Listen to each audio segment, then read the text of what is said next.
welcome to the Respectfully podcast. I'm your host, Ellie Scott, and joining me today is Victoria Lynch, founder of Additional Lengths, the parent company of Remy Cachet, one of the UK's most luxurious hair extension brands.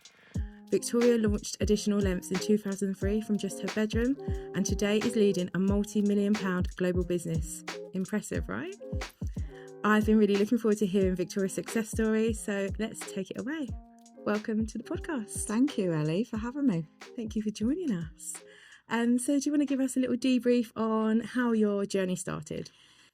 Well, it was way back when. My entry to extensions was back in 1991. I was a teenager. Yeah. And I got into them by chance. There's a whole story out there as to how, what and where. And I just found a passion for something that was creative and I really enjoyed doing. And it just went from there, really. So I was providing hair extensions locally for around 11 years before I then dug deep and thought I need to sort of replace what I'm doing with the next thing. And for me, that was creating my own products that I wanted accessibility to, that I knew wasn't out there in the market. And that's where Additional Lengths was born. Yeah. So you've been doing it for years and years now. Over 30 years. Yeah. Nearly coming up to 35 year, I think. Wow. 34 year or 35 year. Oh my gosh. Total, yeah.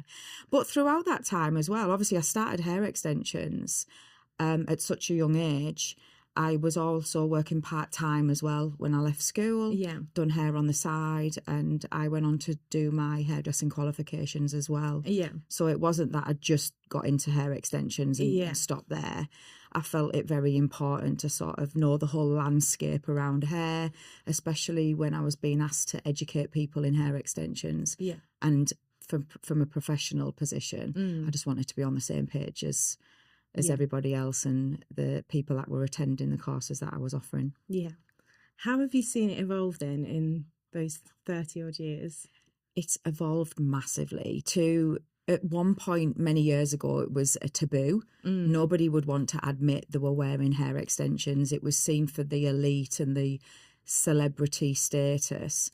And they weren't used in the same capacity as they are now. Yeah. Definitely the last 10 years has probably seen the biggest conversion, with everybody just wanting to tap into what their appearance. And I always say extensions align with fashion, beauty, aesthetics. So they all form part of a bundle that people now invest in themselves for their appearance, confidence, or just whatever needs. Yeah. I think as well, like, especially from our side, we've seen extensions being used not just for length.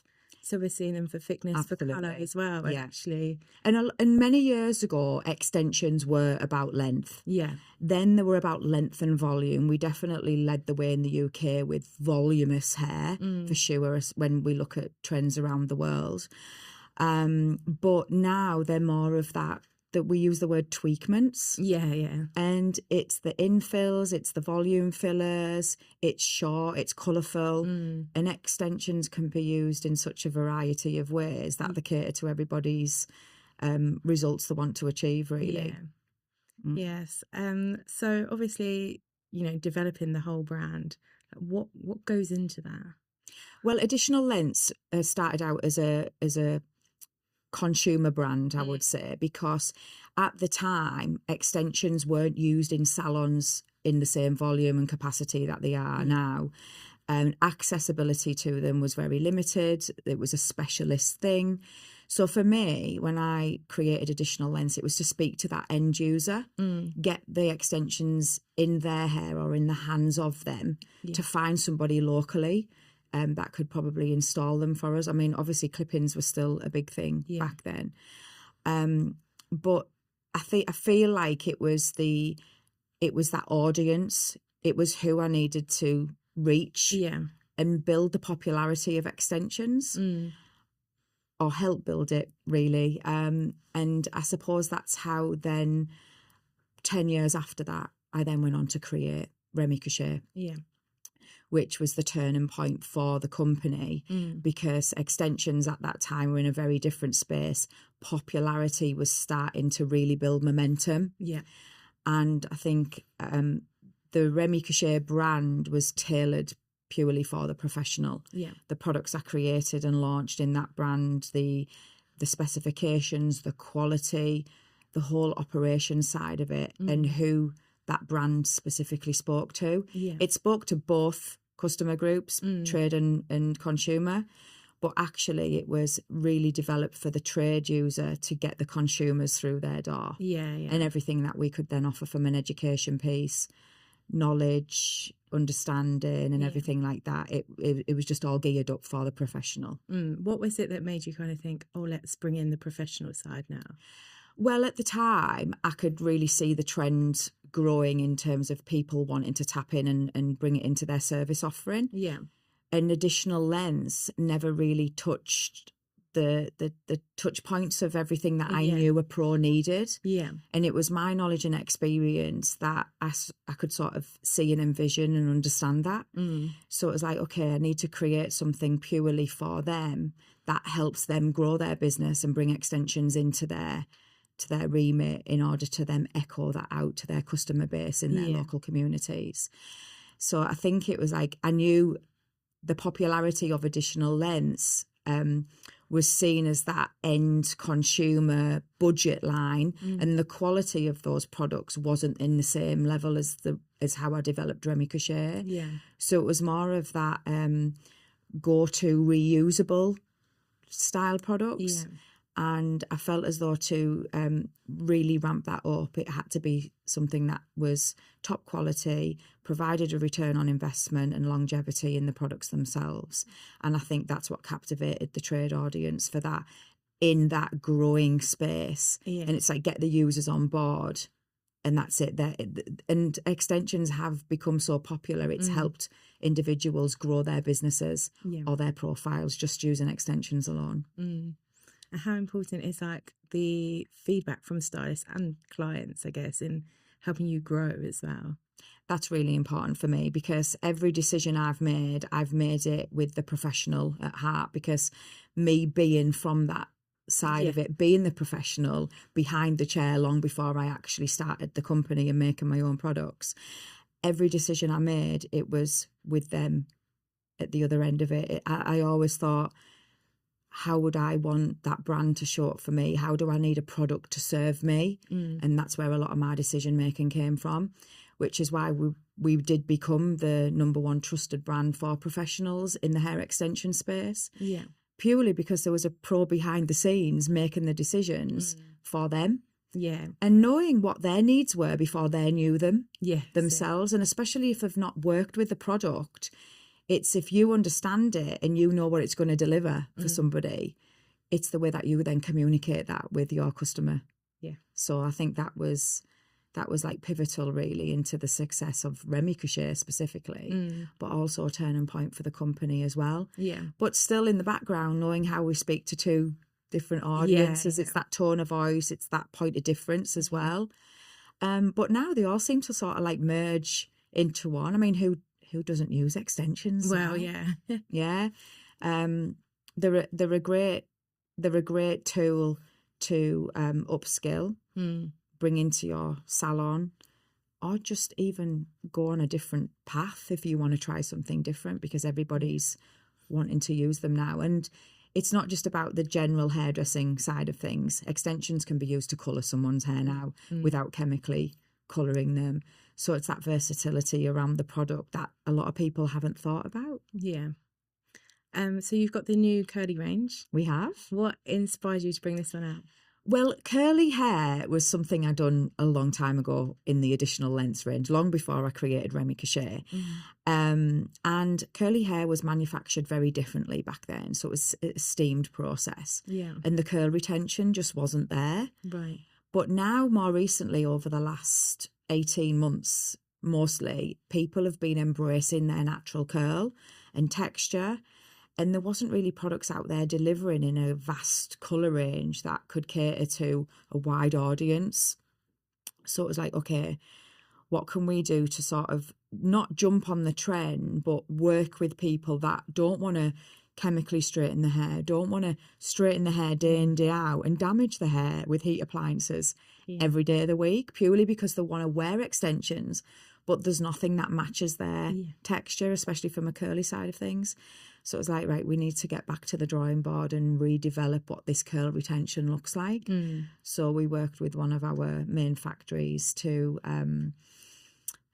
work on a project that could deliver that. So this was one of our longest projects to date, because the biggest thing for me from a product development point was whatever statement we make with a product, we have to hand on heart say it's went through the ringer. We've put it through absolute hell and the process to know that our statements align with our research and development, and we can trust what we're putting out there when we sell a product. Yeah, I can imagine actually that's quite a tough one to get right.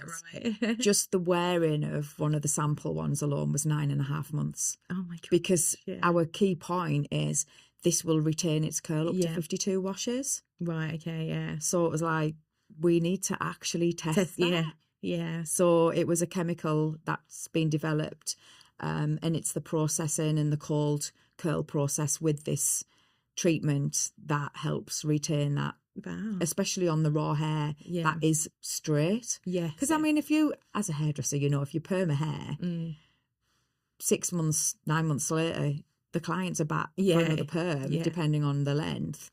But even that curl retention wanes a little bit, which happens. But I've still got some content to post online, actually, where I'm straightening this 9.5-month-old product and then wetting it and showing that curl retention. Yeah. I was like, oh, that's amazing. Yeah, it is. So it's like the detail and the spec, especially from a statement point, is key to getting any product launch right. Yeah. And for me, it really matters. It's not just I'm not just in business to sell product and make money as a business person. I'm truly passionate about the industry, about the hair extension sector, and about the brand and the products that we bring to market at the forefront of what that industry is as well. Yeah. So we definitely lead the way in a lot of innovation that people sort of pick up or touch on or pivot from, copy and pivot, which is not a problem. There's enough business out there for everybody. Yeah. But I think the people that use us know that we definitely lead the way in everything, in all things new with hair extensions. And you have is it a 30-inch weft? Yeah, I mean, 30-inch hair isn't new, let's be honest. We do a 30-inch in our luxury range, but it's not the elegance side of things that we do, which is our most popular range, the elegance. And we've just launched it in a 30-inch. But the reason why we have to be mindful of that is this is genuine human hair. Yeah. And it takes anyone between 7 and 10 years to grow 30 inches of good quality hair. So as you can appreciate, the supply side of that is very limited. Yeah. And it's the supply and demand ratio. So we don't like anyone to be wasteful with our products. It's like we create a product that can be used time and time again. Yeah. We don't advocate removal, dispose, renew. It's like we want the stylists to benefit and their clients to benefit from that long-term retention and investment in the product. Yeah. So they get to go back every 8 to 10 weeks on average and have that maintenance, removal, refit, move up with the same product. Yeah. And that's very much what we do. So there's the supply of good quality long hair is very limited. So it's sort of like we'll do it because we know there's a market out there, but it's not for everybody. Yeah. Yeah. I mean, personally, I couldn't wear 30 inches. Yeah. I wouldn't be able to cope. But sitting on it. I mean, there's a glamorous market out there. Yeah. And an audience that really speaks to. Yeah. And if somebody wants it that much, they will they will invest in it. Yeah. It's there. But equally look after it as well and respect it, because I'm very much about this isn't just a synthetic product that's been run off the production line. We can't just replace it at the click of a finger. And I like to respect the sourcing side of it and the people that chose to cut their hair and donate it to us and be paid respectfully for that as well. So tell us how you like the ethical standards and how you source the hair. Yeah, well, ethical standards go a long way with me. Standards and values as a whole, really. So there's different people probably have a different take, but with me specifically, my ethical view is that I like to think that the ladies that make the donation to the hair industry or provide the hair that we then go on to make into products are actually paid for the hair that they want to cut off or extract. We have a process that doesn't leave them with short hair or shaved hair. They very much retain a lot of their own length. Right. We just take the longer lengths and provide like a thinning service. Yeah. And in some cases, nobody would really know that they've cut some of the hair Oh, off. wow. But yet they're paid for it as well. Yeah. Then in the industry, there's other ways where people make hair donations as part of a religious sacrifice. These ladies don't get any monetary value for that, but that is deemed ethical in their world or in whoever deems that ethical. But for me personally, I like the ladies to be paid a cash value for the hair that they sell to us. And do you think this is partly why, you know, clients and stylists choose your brand because of the ethical sourcing? Yeah, there's a lot of things that people would. I think a lot. It's not just about the sourcing side of it for us. Like as a brand as well, it's the recycling, the sustainability. What do we do as a brand? Like we were the first brand to go from long packets of hair that looked great in packaging to condense them down into small biodegradable packs that could then be disposed of into landfill that would degrade. Because for me, it wasn't about the packaging. I don't need to sell something that looks in fancy packaging because the product inside needs to be what the value is, really. So we were the first brand to sort of make that decision and go down that route from a visibility point, which is always a risk. But then our hair, we recycle our hair. We work with a charity called Little Lady Locks, and we get old hair extensions back if we examine them once a month, and if they're really good to go for another lifespan, we donate them to be made into wigs for children under 18. And then hair that is past its life and sell by date and can't be reused in that way, we repurpose and send it to Matter of Trust. So they're made into sea mats to clean up oil spills in the ocean or to help repair coral reefs as seagrass areas. Oh, wow. Yeah, so there's a lot that we do behind the scenes, and it's like that really matters to us. We don't just want someone to dispose of it. There's actually like an ecosystem of hair that people can help or contribute to that they just don't know. And we're out there shouting about it, and it's like, look, this is what we do, this is what you can do. Get involved. If you want to recycle it with us and it's not our hair, that's fine. Still send it back. We'll repurpose it in whatever way possible. And that's a really big thing. I think now, especially the sustainability and the ecosystems of the world. People do look at brands now and think, what is that brand doing? And this is a brand that speaks my language. There's a lot. I think a lot more people are kind of buying into brands that are, what are you doing for the environment? How are you making it better? So. And again, we're not just a brand because we're there selling products as a business. I think brands have to be so much more than that now. They have to be credible in so many ways. And that's where we're touching all of the points for that. It's this tough competition out there these it days, is, isn't it it? is. But do you know what? Competition's good. But do you know, we don't mind. We don't really look at what they're doing. We're just in our own lane doing our own thing, leading the way and shouting about all these great things for the hair extension sector, because for hair extensions, it's been very separated for the hairdressing world in the grand scheme of things. It's merging, but it's taken time, and it's like it's seen as different. But there's so many hair professionals out there now using extensions in the way that serves them and their clients. It's great that it's now being seen and heard in the same way. And what is the super stylist community? So I created the Remy Cachet Super Stylist community over a decade ago now. And it started with 10 people, 10 top hair extensionists in the UK that were part of the Federation of Hair Master Extensionists. And that organisation is no longer around, but it was a community of people that come together in a group on Facebook. And then it developed from there. And then now we have no more than 50 globally. Yeah. So basically, it's a community of extensionists that are top tier in terms of platinum spends, what they specialise in, certain techniques. They're actually vetted as well. So it's an application process with us. Right. So not just anybody will get a title. Yeah. You have to work with the brand, invest with the brand, engage with us on social media, echo the right messages at industry level, how you present yourself.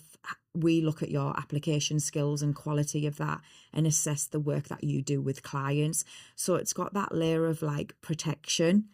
And for them, it's good that we're highlighting them. Like, these are some key people that work with us in the brand, Yeah. but also they can use that as a status to their title to say, well, I've been endorsed with this Remy Cachet Superstylist title, and that gives their clients or people that they want to bring into their salon space and new client acquisitions confidence that these people have actually been recognised for the work that they do. Yeah.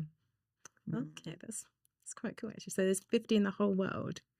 Globally. Yeah, we try to keep it 50. We will obviously grow that number, because it used to be where we used to go out and invite these people. It was invitation only. Yeah. But last year we changed it to application. So we do get inundated with applications. Can you imagine? But in order for us to make the decisions on who that is as well, it needs to be somebody that's worked with the brand sort of like more than 18 months. Yeah. So we've got that relationship there, because that's the starting point in us understanding who you are, seeing your work on social, being that standout, and think, actually, this is somebody sort of like a newcomer to the industry. Look at what they've done in this space of time. Look at what they've done with us. And maybe it's just a newcomer to us as a brand, started with something little and scaled up and thought, no, Remy Cachet's on my radar. That's the brand I want. And then we're recognising them. Yeah. It's like, how do brands recognise their customers and community in that way? So for me, it's all about relationships. Yeah. And growing together.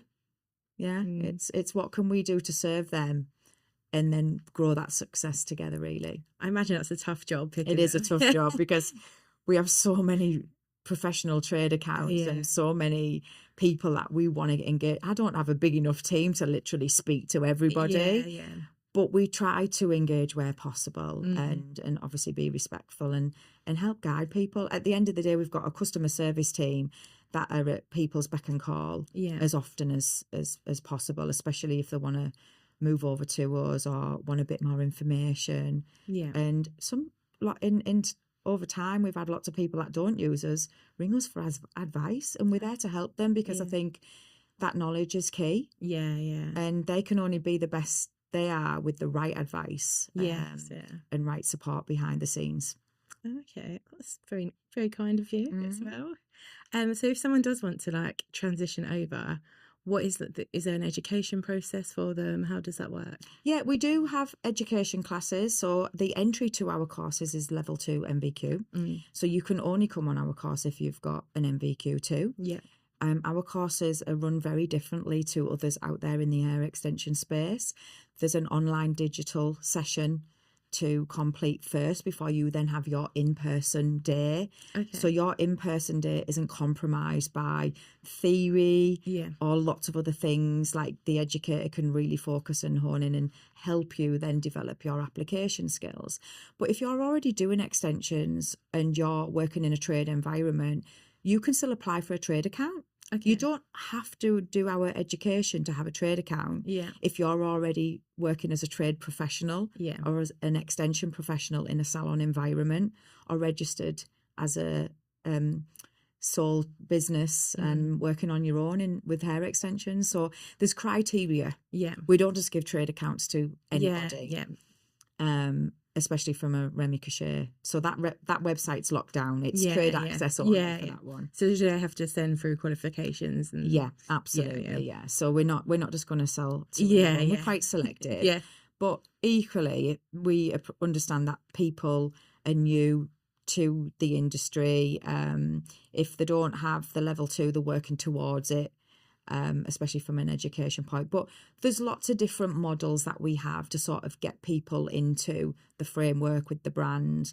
We have customer segmentation, so everyone will start off below bronze, then move into bronze, and it's then how we engage with those segments of customers and then help them sort of scale up into what that next segment category is and what type of insight and information do they then need from us, what comms do they need from us. It's how we speak to them and engage with them. So that's how we obviously work behind the brand as well. You mentioned earlier actually about like how hair extensions can boost the salon's revenue.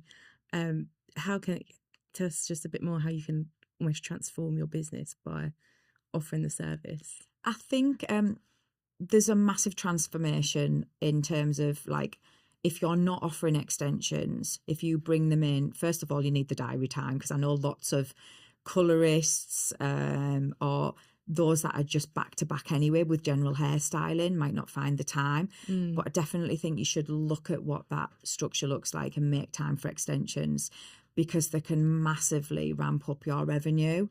And I think from a service point, like especially with, for example, colour. Yeah.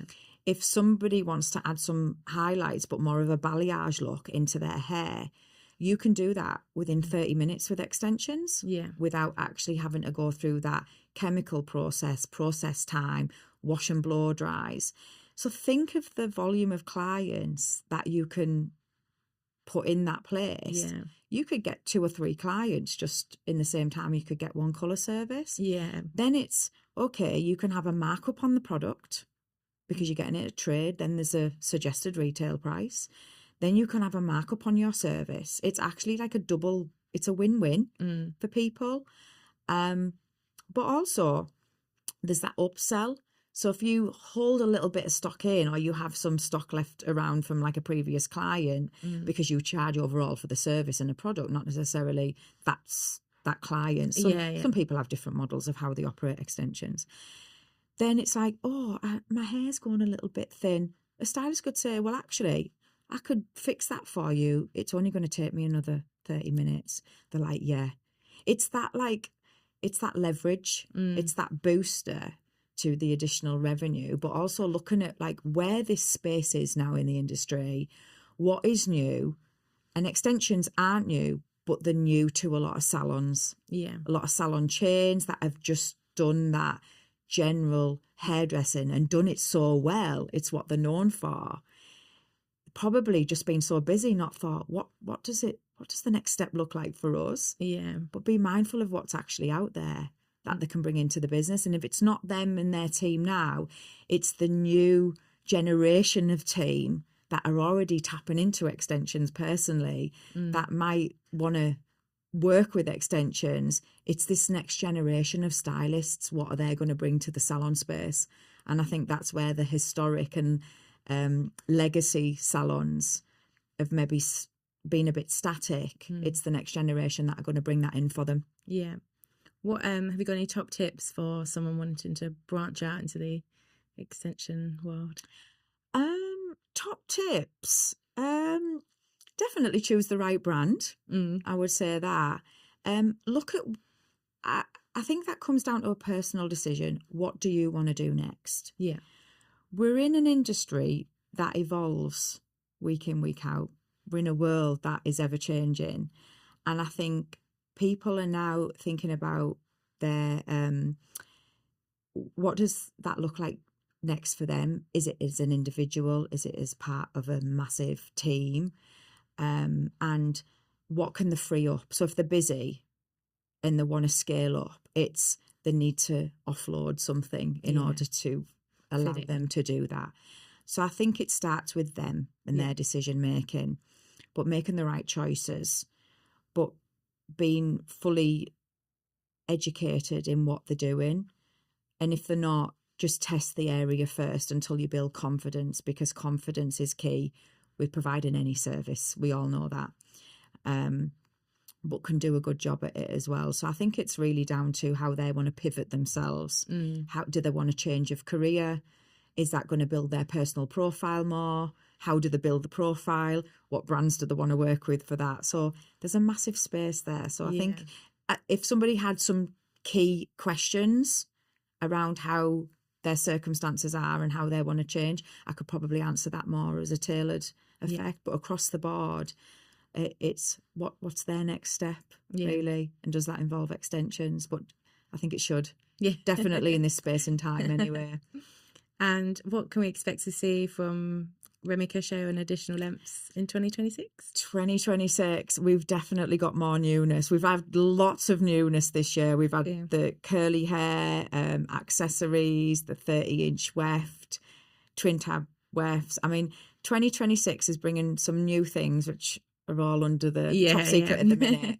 But one exciting thing that is really close to me and something I've been working on for a while to get over the line is a big collaboration that we are signed, sealed and delivering on. Oh, okay. So that big announcement will come in March. Yeah. And it's probably not going to be what people expect. Okay. But there's nobody in the hair extension space or in the hair in this capacity that I'm aware of. Yeah. That has done this collaboration in this way. So that's very exciting. We're on March. It involves a product. It does involve a product and us selling a product. But it's a collaboration like nothing else. So it will be announced around about International Women's Day. Okay. Oh. We'll watch this space. I don't think anyone will guess unless you're internal. You won't guess what it is. But it's really big and it's really good, and it involves some giving back. Yeah. So it's that charity piece as well. Yeah. So that's all I'm going to say on the back because I think somebody teasing us. Yeah, now. I'm going to tease you with that one. Yeah. Oh, thank you so much for joining us today. It was lovely to have you. It's been my pleasure. Thank you so much. Thank you. Bye. Bye.